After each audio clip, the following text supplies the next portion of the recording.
railway cutbacks out of the news, as the recent proposed pruning of some of the UK's less well-used lines shows only too well. It's tempting to think that not so very long ago there was a golden age of railways, when the service was far more wide-reaching, with lots of well-staffed smart country stations feeding into a super-efficient national network. Of course, the reality was very different. Britain was indeed the birthplace of railways, but it was also one of the first countries in the world to see a major programme of closures, cutting back not only the excesses of duplication between one-time rival railway companies, but also depriving many towns of their only rail connection.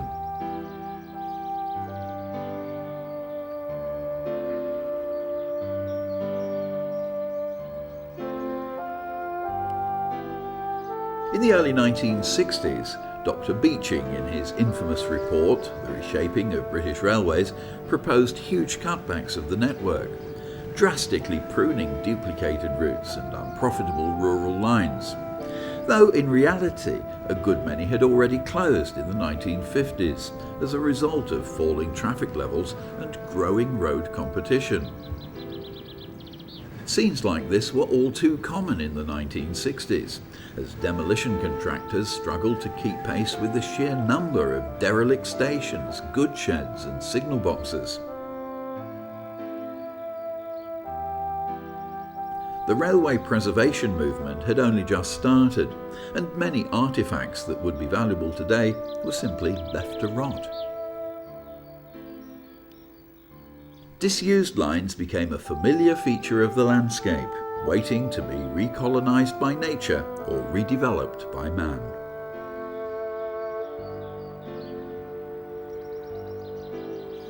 Sometimes, and against all the odds, the closure turned out to be only temporary. This attractive route to the shore of Lake Windermere in the Lake District was finally abandoned by BR in 1965, who were faced with the prohibitive costs of all year-round maintenance for a line that was used mainly for seasonal excursion holiday traffic. However, many people felt this appealing short line's tourist potential was too great to be lost, so the volunteers got to work. Eventually, this 3-mile stretch was reopened as a heritage railway in 1973. Since then, visitors have once again been able to enjoy steam haulage to the landing stage at Lake Windermere.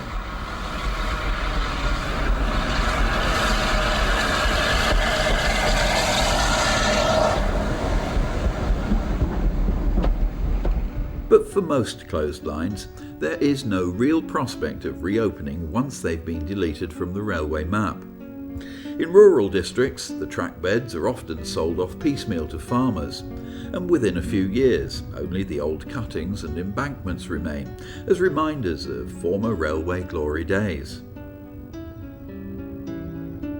But it's not all doom and gloom. Many old railway track beds have found a new use as popular footpaths, often with the support of the local authority.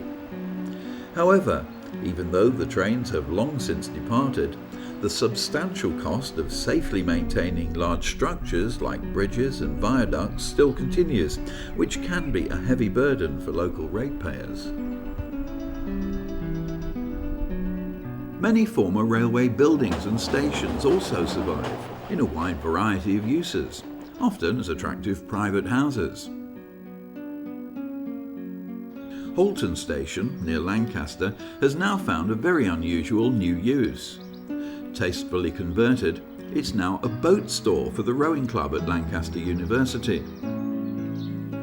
40 years ago, steam trains would have stormed through here with holiday services from Leeds to Morecambe via Lancaster Green Air.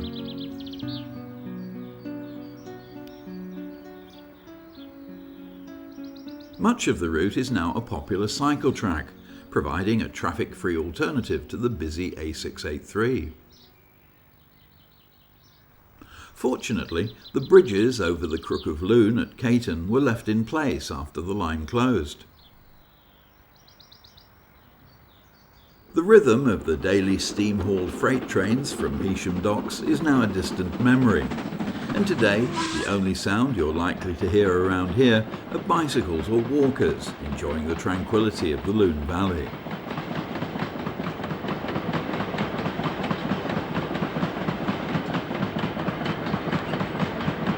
With the benefit of hindsight, many lines that did close would today undoubtedly serve a useful purpose, if only someone had had the foresight to mothball the track rather than completely remove every last vestige of railway infrastructure.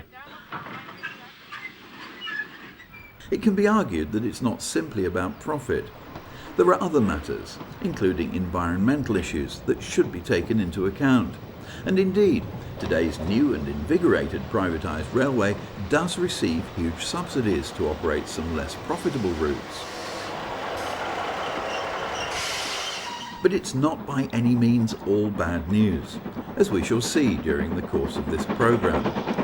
Although some famous and useful lines did indeed close, others were saved. And many other routes that were considered to have no future still function today, even if they're serving totally different customer needs.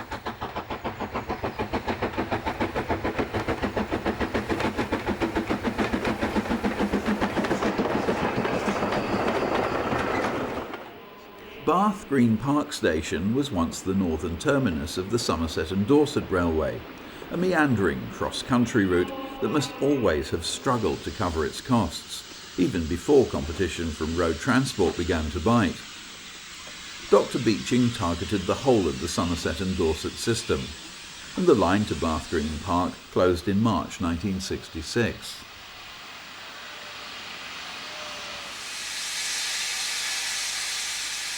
The Somerset and Dorset remained steam-worked until the end.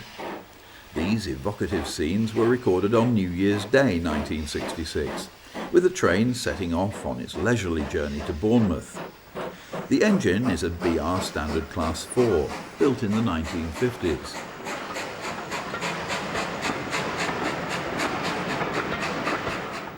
The crossing of the Mendip Hills between Evercreech Junction and Bath produced some delightful scenery. It also gave the line its steep gradients, sharp curves, and heavy earthworks. The combination of an ex-LMS locomotive and Southern Region green rolling stock is a reminder that the Somerset and Dorset was a joint line up to nationalisation in 1948. Chilcompton Station was busy at least 6 times a year as the railhead for Downside Public School. It was also the loading point for one of the local collieries.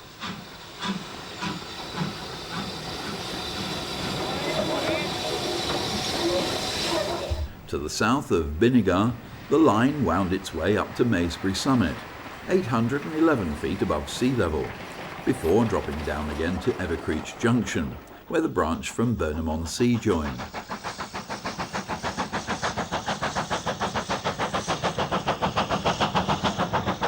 Although the line from Bath turned out to be the more important arm of the S&D, it was actually opened more than a decade after the line from Burnham-on-Sea. The original idea of the Somerset and Dorset had been to provide an overland link between the seaports of Poole and Burnham-on-Sea, avoiding the hazardous sea passage round the coast of Devon and Cornwall. The port-to-port traffic never lived up to expectations, but once the Bath extension had opened, the Somerset and Dorset found a new role, carrying holidaymakers between the industrial north of England and the south coast, as well as tapping the freight potential of Somerset quarries and collieries.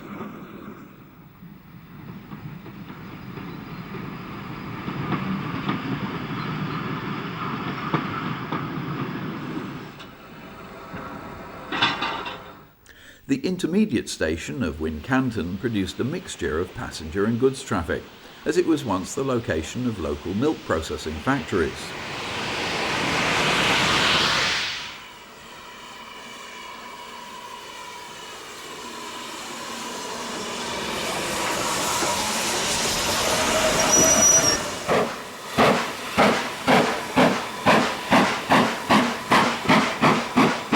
At Blandford, Bryanston School generated a periodic flurry of activity, with pupils and their trunks, which would have been sent luggage in advance. Blandford marked the start of the single-track section to Templecombe, which would have caused some congestion on busy summer Saturdays. The northbound exit was up a steep climb of 1 in 60.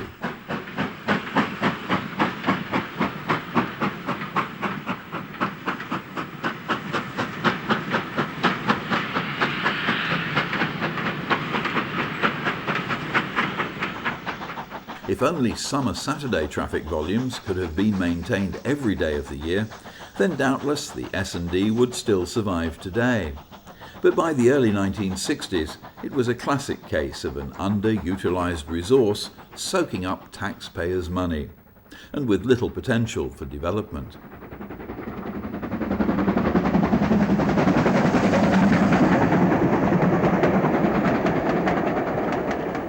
At Broadstone Junction, the S&D crossed the Castleman's Corkscrew, the original main line from Southampton to Dorchester via Ringwood. It then skirted Poole Harbour to reach this spacious terminus at Bournemouth West, 71 miles from Bath and 45 from Evercreech Junction. Bournemouth West was better known as the terminus for Waterloo expresses. The S&D was long regarded as the poor relation. In 1965, the terminus closed completely. Its trains diverted to Bournemouth Central.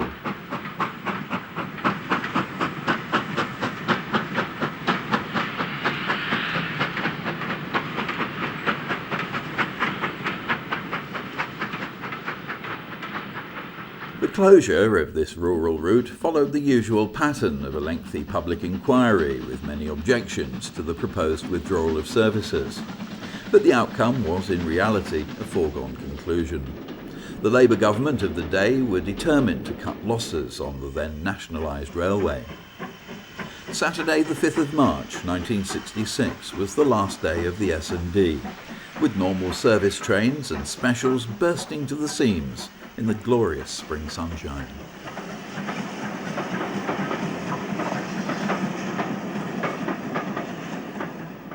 Sadly, the closure would have scarcely been noticed by many people in the towns and villages along its route, rural buses and private cars long since having become their usual means of transport.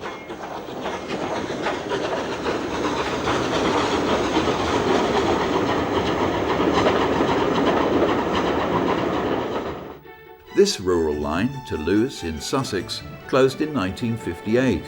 Actually well before the publication of the Beeching Report, but incredibly reopened as the Bluebell Railway only 2 years later to become the first standard gauge heritage railway in the country.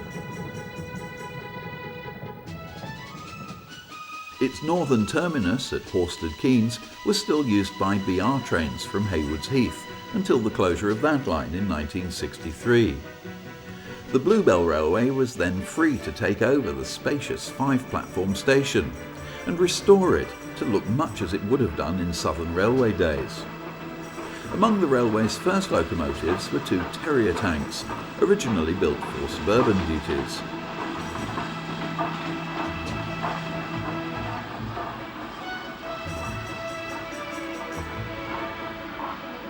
The other end of the reopened Bluebell Railway was Sheffield Park, originally just an intermediate station on the line to Lewes. The Bluebell Railway set up its locomotive headquarters here, as well as administrative offices, a museum and bookshop, all essential ingredients of a successful preserved railway. The Bluebell Railway quickly became far more popular than its founders could have imagined. By the early 1970s, it was welcoming 250,000 visitors a year.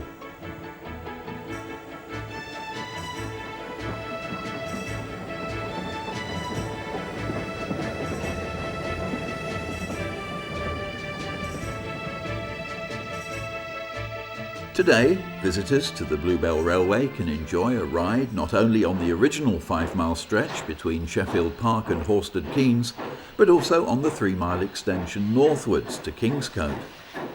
This extension opened in stages between 1990 and 1994, a testimony to the patience and hard work of hundreds of volunteers over the previous 35 years.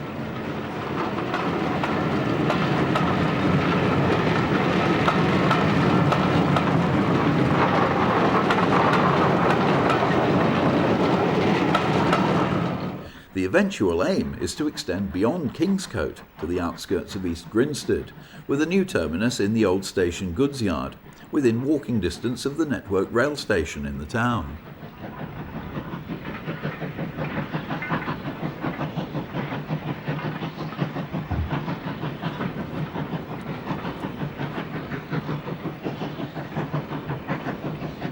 The Bluebell Railway traveller sees rural England at its best, as the train threads its way through an attractive patchwork of fields and woods. Like many other preserved or heritage lines, the Bluebell thrives as much on its location as on its historic collection of locomotives and rolling stock.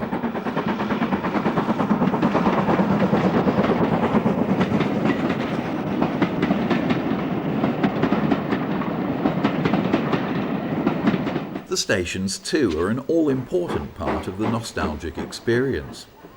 Manually operated semaphore signals guard the exit from Horsted Keynes Station, much as they would have done in early BR days. However, it's doubtful whether BR could ever have kept the station facilities quite as spick and span as this.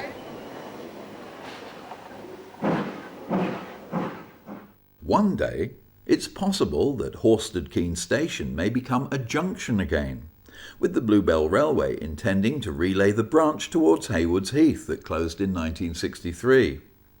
However, this project is best regarded as a long-term aspiration. Today's motive power on the Bluebell Railway is a lot more varied than it would have been in BR days. The railway hosts the UK's largest and most comprehensive collection of ex-Southern Railway types, including this S15, owned by the Maunsell Locomotive Society.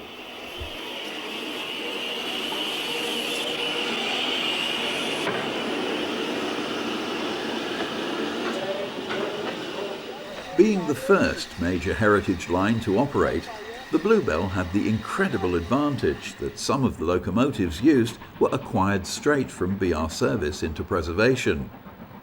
After 1968, the railway had to look mainly to the scrapyards, and heavy restoration work became one of its main activities.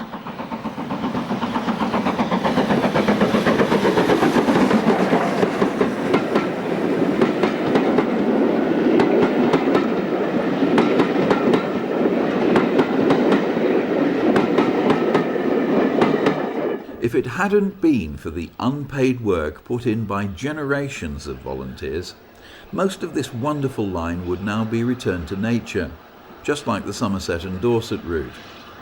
Today, the Bluebell undoubtedly succeeds in recreating a bygone age, to be enjoyed as much by those born after 1968 as by those for whom it all seems like yesterday.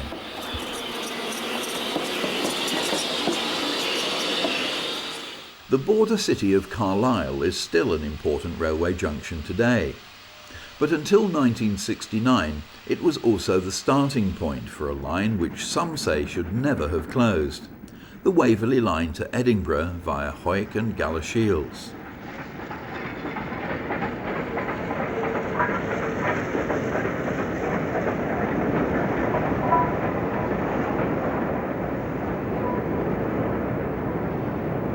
Completed in 1862 by the North British Railway Company, the Waverley Line provided the most direct route between Carlisle and the Scottish capital, competing with the Caledonian Railway route via Carstairs.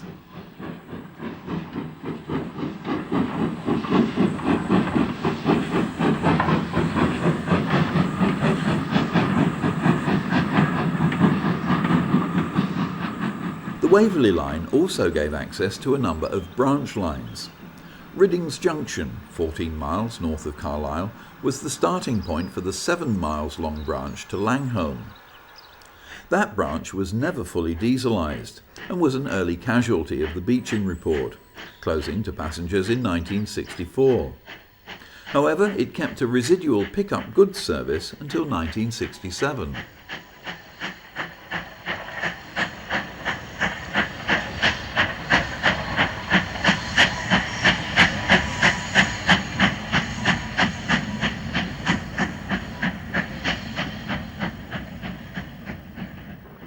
Hoyk marks the halfway point between Carlisle and Edinburgh, and was one of only two sizable towns on the Waverley Line, the other being Galashiels.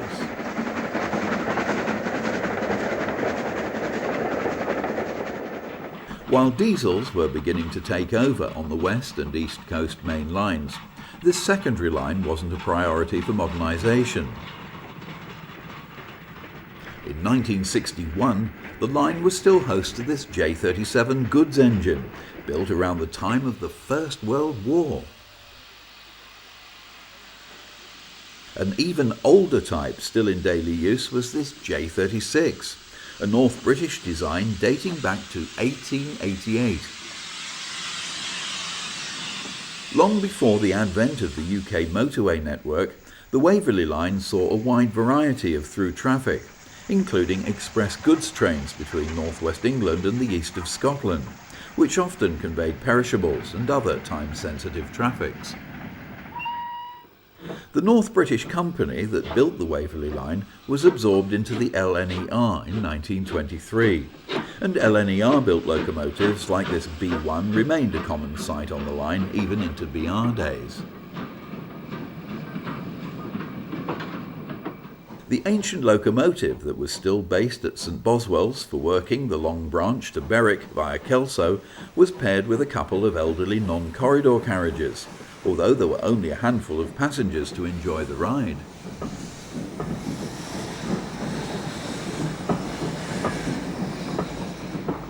Ever since the Waverley Line closed in January 1969, there have been proposals to reopen it, especially the northern section between Galashiels and Edinburgh. In March 2005, the Scottish Executive agreed in principle to fund the reopening of the line as far as Tweedbank, just beyond Galashiels and 35 miles from Edinburgh. The Scottish Parliament was due to debate the proposals in the summer, and all being well, construction could begin in 2006. If trains do return once more to Galashiels, this will be the most ambitious railway reopening project ever undertaken in the UK.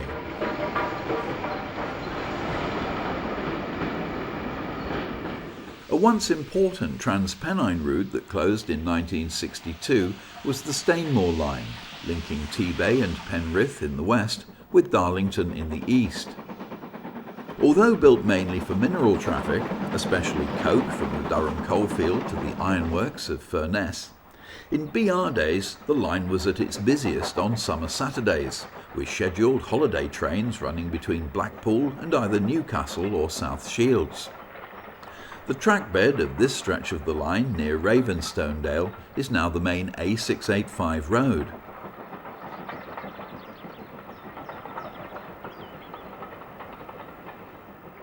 Trains were commonly double-headed in order to tackle the gradients of up to 1 in 59 between Kirkby Stephen and Stainmore Summit.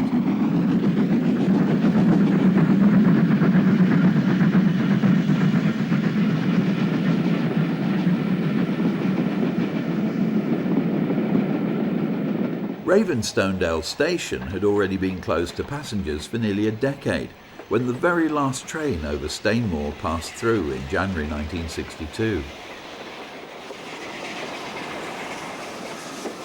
The Stainmore Line was known for its heavy engineering works, including Smaردale Viaduct, which was some 550 feet long and up to 90 feet high. Although most of the costs associated with running a railway cease when the line closes, some, like the maintenance of listed major structures, still continue.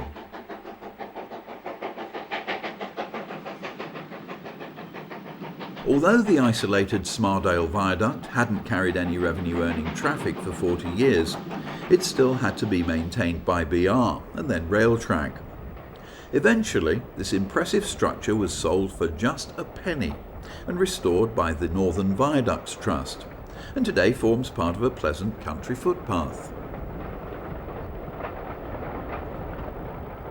Heading towards Kirkby Stephen, the Stainmore Line passed through an arch of the other Smaردale Viaduct on the Settle and Carlisle line, just visible in the distance.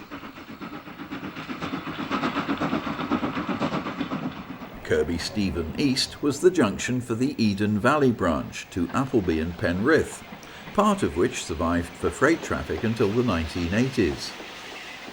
The track between Appleby and Warcop was never lifted, and the reopening of that section was the first target of the Eden Valley Railway Society, formed in 1995. The site of Kirby Stephen East Station was also saved, and in the longer term, the Eden Valley Railway Society aims to restore a train service on the 11-mile stretch from Appleby to Kirby Stephen.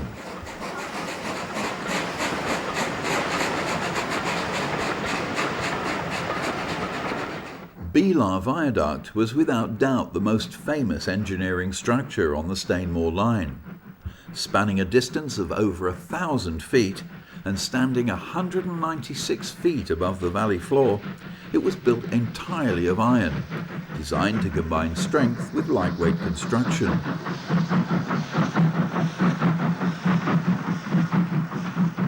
Today there's barely a trace of the railway at Beelare. The viaduct was dismantled and cut up for scrap soon after the line closed in 1962, leaving only memories of the holiday trains that once clattered across the valley.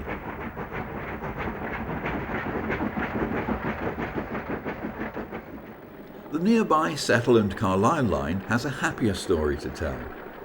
It was one of the handful of trunk routes targeted for closure in the 1963 Beeching Report and was threatened again in the 1970s and 80s. However, the line that refused to die has since bounced back to become a major freight artery, as well as providing much-needed passenger services in the Yorkshire Dales National Park. With its substantial viaducts, numerous tunnels and other heavy engineering works, the Settle and Carlisle line was a magnificent achievement by the Midland Railway when it first opened to passengers in 1876. But a century later, British Rail was trying its best to run down the residual intercity service, claiming that it was a hopeless loss-maker.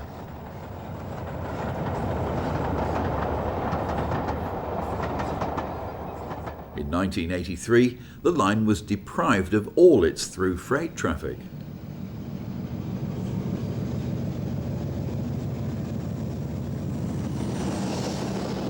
Typically, very little effort was made to market the few passenger services that remained.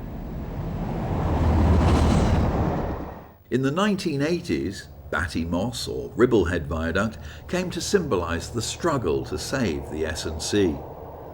Its deteriorating condition was given as a compelling reason for closing the line, with an estimated repair bill in 1988 of nearly £3 million. The 24-span structure rises majestically above the moorland landscape that was once inhabited by hundreds of navvies employed by the Midland Railway. Today, small humps and depressions on the ground are all that remain of the navvy settlements, with their shops, schools and other facilities.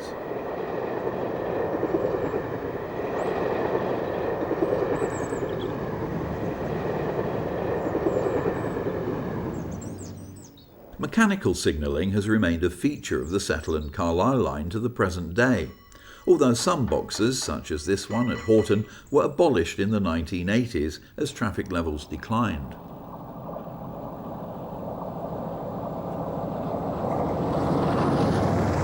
Horton was one of the 12 intermediate stations that closed in 1970, when BR withdrew the twice-daily local passenger service between Skipton and Carlisle. Happily, the platforms were left in position, as the closure turned out to be short-lived. The Yorkshire Dales National Park sponsored a summertime Dales Rail service from 1975, and BR reintroduced all year-round stopping trains in 1986. Today, 8 of the 12 closed stations are in the timetable again. In the late 1980s, it seemed that the writing was firmly on the wall, as the official closure notices were posted, and there was a flurry of steam specials to travel the route for the last time.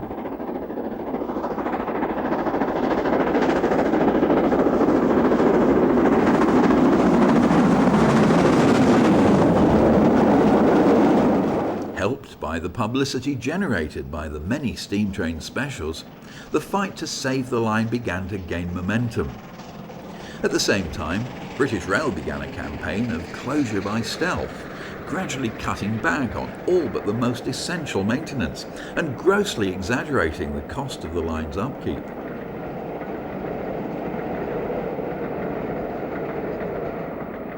In the end, after a huge public outcry and against all the odds, the potential of this fine line was finally acknowledged in 1989 by the Conservative government of the day, who scrapped the closure plan, opening the way for the line to be revitalised. After the closure notices were withdrawn, Ribblehead Viaduct was repaired and the track singled to restrict weight, although the final bill was nowhere near the claimed original estimate of £3 million.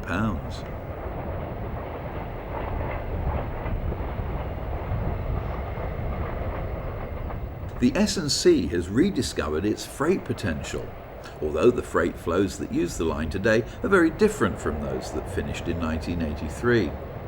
The main traffic now is coal from Scottish open-cast sites and Hunterston Deepwater Port to power stations in the Ayr and Trent valleys. In the early 1980s, the coal travelled mainly in the other direction, from Yorkshire pits to customers in Scotland.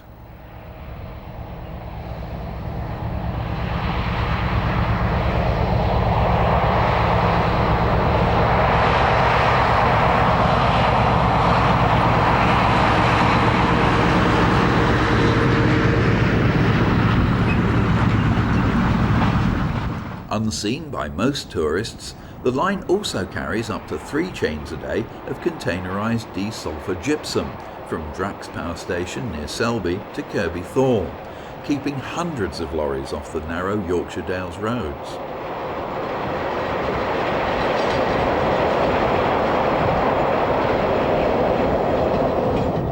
Much of the credit for the revival of the S&C goes to the voluntary group Friends of the Settle Carlisle Line that was formed in 1981 to campaign against BR's closure plans.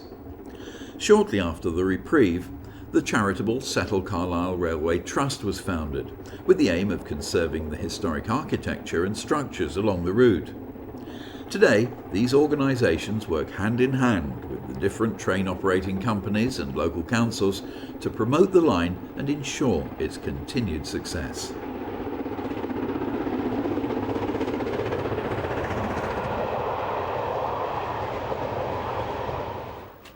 The work of the Settle Carlisle Railway Trust in restoring Horton and Kirby Stevens stations was not only welcomed by the travelling public, but also gained royal approval when the Prince of Wales arrived behind Duchess of Sutherland in March 2005. I just wanted to use this opportunity to congratulate all those who have played such an enormously important part in keeping this line open and in restoring these wonderful buildings and in making it such a pleasure for people to travel along this line, in which I include myself, having had the great good fortune of going along here already today, being pulled by a steam engine, which I can't tell you what pleasure it gives me. It brings back very happy memories of my childhood. So thank God for enthusiasts like all of you, if I may say so, because the world would be very much a poorer place. Well done, Mr. Evelyn, and I'm delighted to unveil this pack. Thank you. But the S&C is much more than a working museum. Thanks to strong public support, the line that refused to die is now once again an integral part of the nation's freight and passenger rail network, and as such can look forward to a bright future.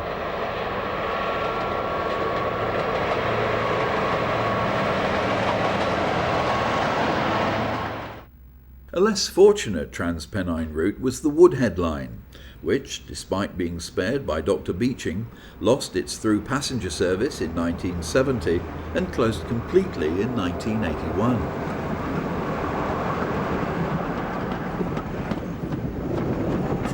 Sheffield Victoria Station lay on the former Great Central route from Manchester to London, but in later years it was best known as the terminus of the electrically worked service from Manchester, hauled by Class 76 locomotives of LNER design.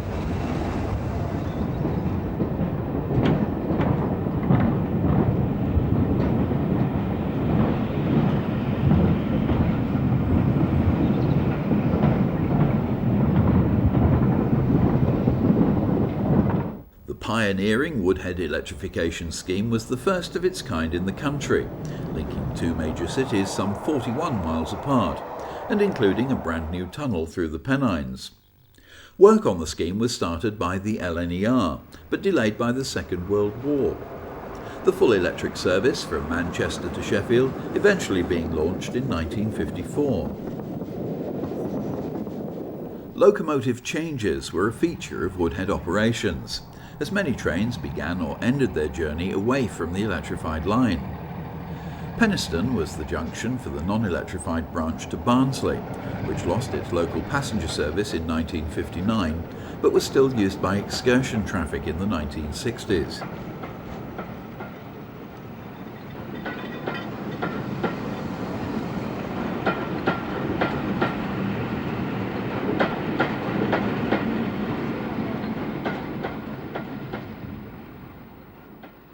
Although the Woodhead Line had seen massive investment in the 1950s, the chosen electrification system of 1,500 volts DC soon became non-standard, as BR opted instead for 25 kilovolts AC for its West Coast scheme.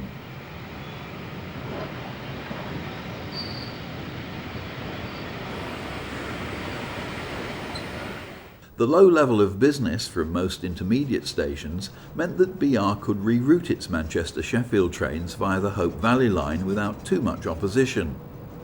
Local services would continue at each end of the Woodhead Line, electric between Manchester and Hadfield, and diesel between Penistone and Sheffield.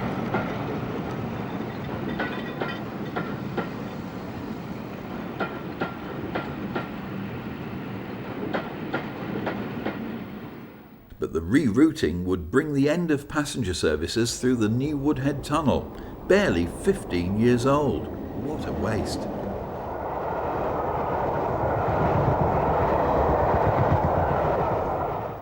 Freight traffic continued to keep Woodhead busy in the 1970s, mainly coal from Yorkshire pits to various destinations in the northwest, including Fiddler's Ferry Power Station and Garston Docks for export.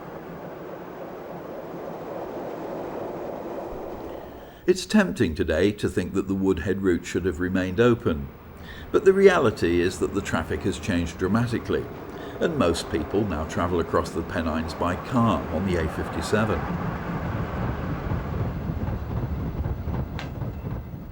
Woodhead coal traffic ebbed away as the Yorkshire pits closed, and the 1950s electrification system was old and expensive to maintain. BR decided that the best option was to reroute the remaining trains and close the central part of the line completely, which they did in July 1981.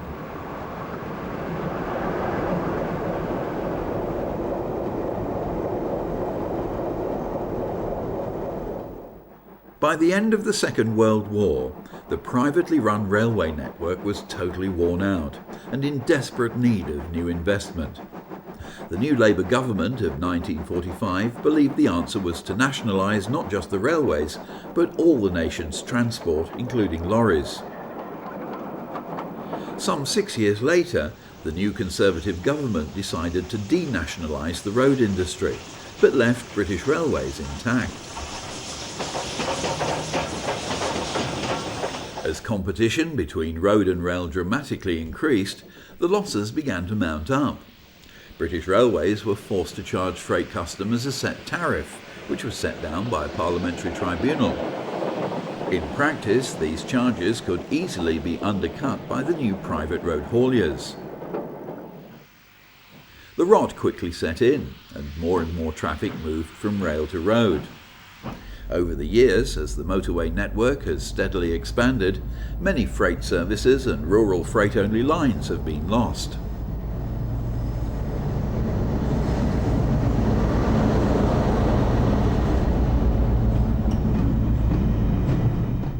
Thankfully, some rural freight-only lines were left intact, and today the Amlook branch, which closed to freight traffic in the 1990s, could well be reopened as a passenger line once again.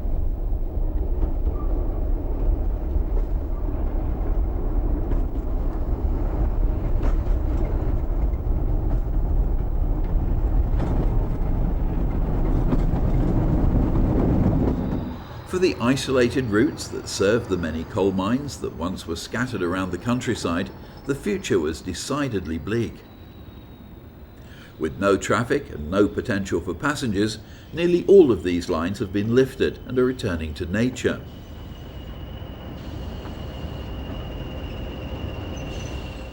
It's important to be realistic though, and to realise that not every line that's closed can have a new future as a preserved railway, or be reopened as a cycleway.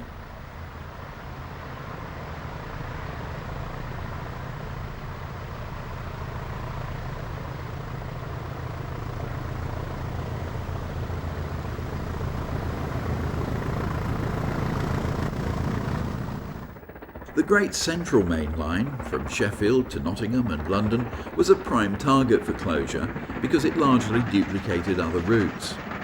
Daytime expresses were withdrawn from the Great Central as early as 1961, leaving only semi-fast traffic and one cross-country service between York and Bournemouth.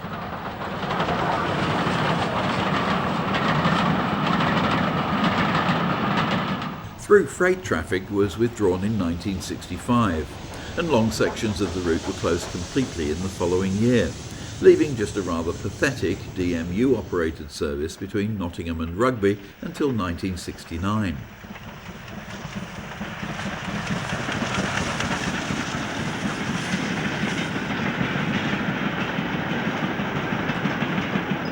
The Great Central's London extension from Nottingham to London Marylebone was Britain's last main line, opening in 1899. Although it was superbly engineered, it served fewer population centres than rival routes, and south of Rugby it ran through 60 miles of almost uninterrupted farmland. Here, at Loughborough, it passed over the Midland Main Line, though there was no physical connection between the two routes in steam days.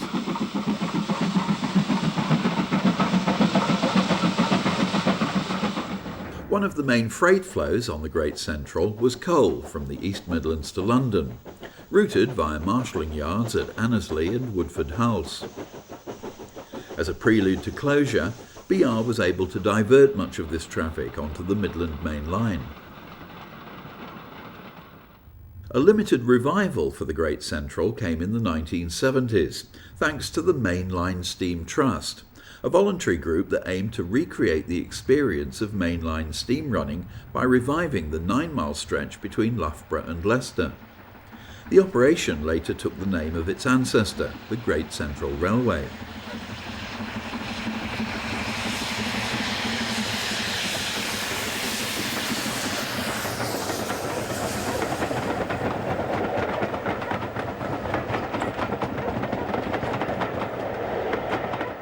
Loughborough Central Station has been painstakingly restored to recall the post-war years before the decline of the railway set in. Uniquely among Britain's preserved railways, the Great Central includes some 5.5 miles of double track, which in itself goes a long way towards creating a mainline feel. However, the regulations for heritage railways prevent today's trains from attaining mainline speeds. This particular train is hauled appropriately by a former Great Central 04 locomotive.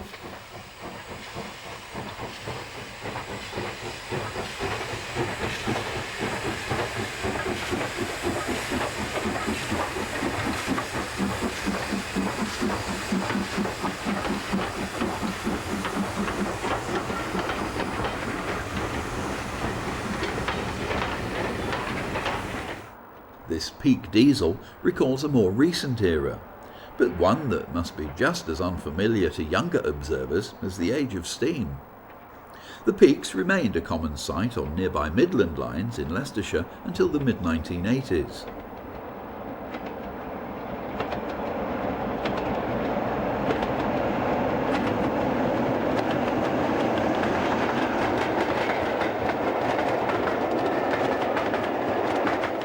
We step back into the 1930s at Quorn, where the nameboard reminds us that the Great Central became part of the LNER in 1923. The line remained under Eastern Region control in early BR days, but was later transferred to the London Midland region. The island platform at Quorn was a typical Great Central arrangement.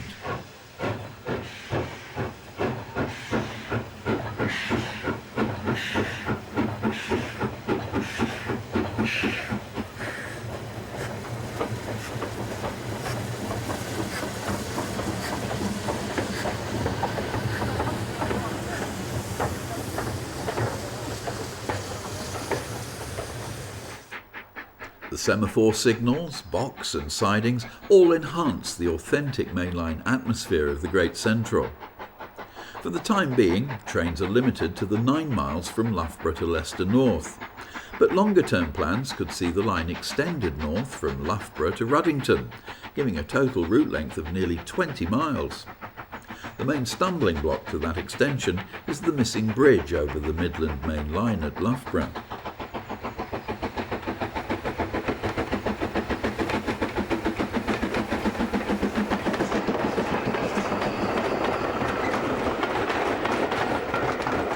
Had BR not run down the Great Central in the 60s, peaks might well have become established on passenger and freight duties until the arrival of second-generation diesel traction in the 80s and 90s.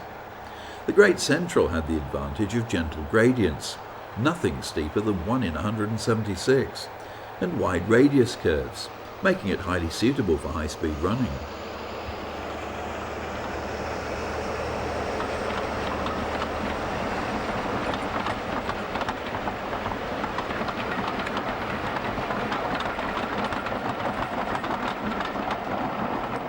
Whether the small intermediate stations like Rothley could have survived into the 21st century in national ownership is another matter.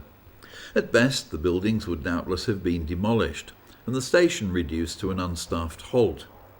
In reality, BR closed Rothley and 5 other intermediate stations between Nottingham and Rugby as early as 1963, though thankfully some platforms and buildings were left intact.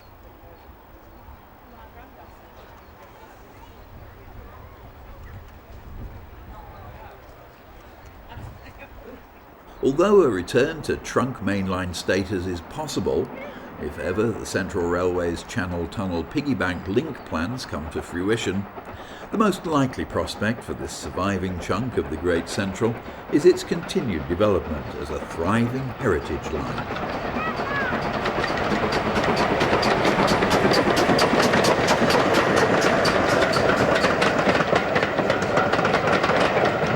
Perhaps the major asset that all of the UK's heritage lines share is the widespread use of volunteers.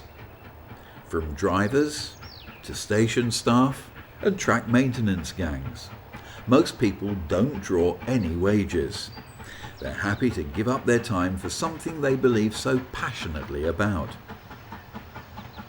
However, for today's lines that are at risk of closure, it's a very different story.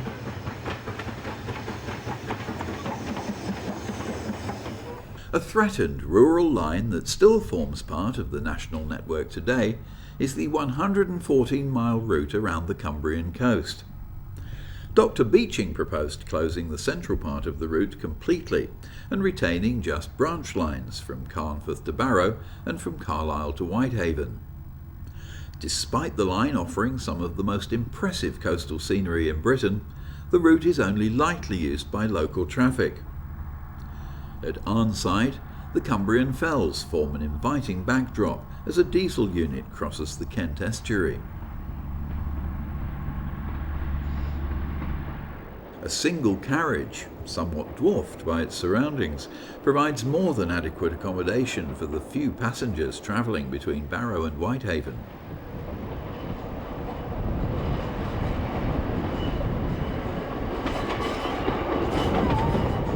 Dalston Station, like almost all intermediate stations on the Cumbrian coastline, became an unstaffed halt around 1970 as BR tried to cut costs.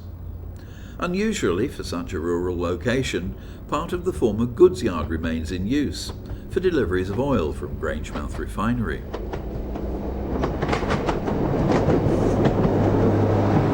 The only network rail line to penetrate into the Central Lake District is the threatened 10-mile Windermere branch. The line was built mainly with tourism in mind, although it was opposed by no less a person than William Wordsworth. The Windermere branch was always single track, but severe rationalisation came in the early 1970s when BR removed all loops and sidings, effectively turning the branch into a long siding from the West Coast mainline junction at Oxenholme. Unfortunately, this rationalisation meant that the branch was barred to through excursion locomotive haul trains. The old terminus at Windermere became more of a liability than an asset, and BR decided in 1980 to sell off the site for conversion to a supermarket, with provision for a new terminal platform behind.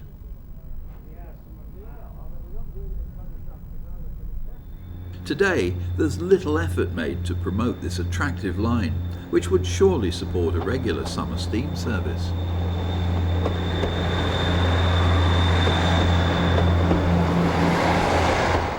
In mid-Wales, the survival of the Cambrian coastline from Machynlleth to Pwllheli owes much to political expediency. A survey in 1974, when car ownership was significantly less than it is today, found that less than 2% of Merioneth residents used the line, and only 3% of visiting tourists used it. But for some communities, it undeniably fulfilled a role, and each closure proposal was greeted with vehement opposition.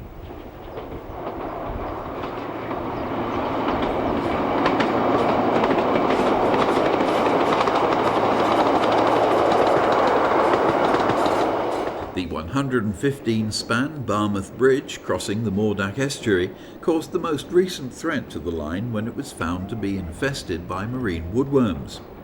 Many feared the worst, but in fact repairs were carried out and the line was soon back in business. In the late 1980s, the Cambrian coast was one of several rural routes to benefit from radio signalling, cutting out the need for traditional signal boxes.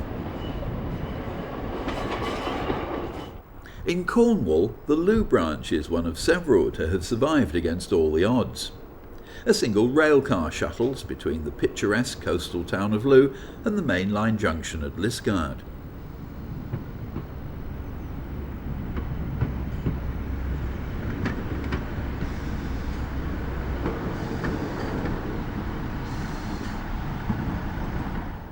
Rationalisation came early to the Loo branch. The passenger service was dieselised in 1961, and goods facilities were withdrawn in 1963, leaving just a basic long siding operation.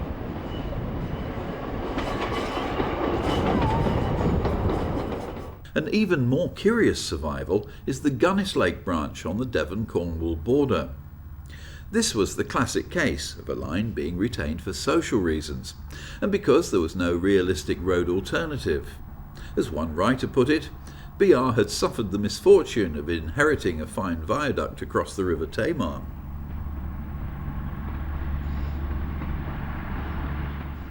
In historical terms, the Gunnislake branch was once two separate lines, joined here at Beer Alston, where today's trains reverse direction.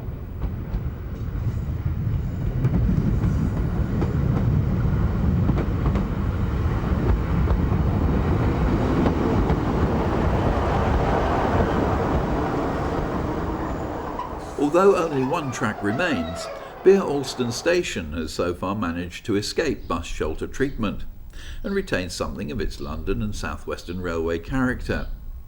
Even the shell of the signal box remains on the former up platform.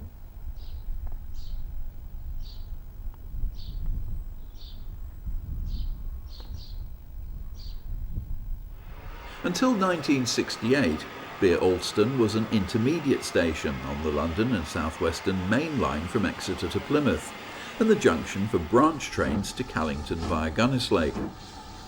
Through services on the London and South Western Main Line were withdrawn because they were supposedly duplicating those on the Great Western Route via Dawlish. In practice, the logic of the closure was questionable, as it left the sizable town of Tavistock without a rail service, and forced all the costs of the surviving Beer Alston to Plymouth line onto the Gunnislake branch operation.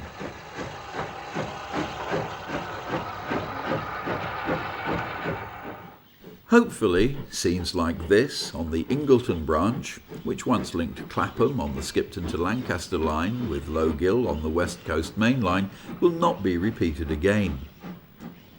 Track lifting here didn't take place until 1967, the line having been retained as a theoretical diversionary route for West Coast expresses. In practice, the track lifting trains were the heaviest loads the line had seen for some time.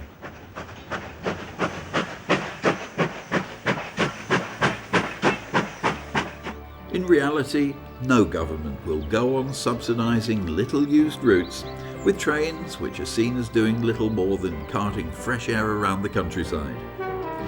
But with car ownership, particularly in rural areas considered to be a necessity, our rural lines need very skillful marketing if they are to survive.